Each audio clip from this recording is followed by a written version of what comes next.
જગવિખ્યાત આદ્ય શક્તિપીઠ અંબાજીમાં 19 માર્ચથી ચૈત્રી નવરાત્રીનો મંગળ પ્રારંભ થઈ રહ્યો છે। ત્યારે પ્રથમ નોરતે સવારે 7:30 કલાકે પવિત્ર સરસ્વતી નદીના જળથી શાસ્ત્રોક્ત વિધિ વિધાન અને વિદ્વાન બ્રાહ્મણોના હસ્તે ઘટ સ્થાપન કરવામાં આવશે।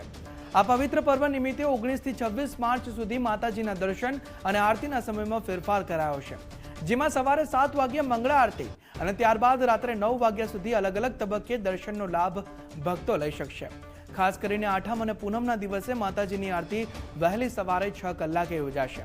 રંગબેરંગી ફૂલોના શણગાર અને ચુસ્ત વહીવટી આયોજન સાથે અંબાજી મંદિર લાખો માઈ ભક્તોને વધારવા માટે સંપૂર્ણપણે સજ્જ છે। 19/3/2026 ગુરુવારથી માતાજીના ચૈત્રી નવરાત્રિનો આરંભ થઈ રહ્યો છે, જેના કારણથી માતાજીના અંબાજી મંદિર દેવસ્થાનમાં મંદિરના સમયમાં ફેરફાર કરવામાં આવેલ છે। સવારની આરતી મંગળા સવારની 7 વાગે, ત્યારબાદ માતાજીનો રાજભોગ બપોરે 12 વાગે અને 12 થી 4:30 વાગ્યા સુધી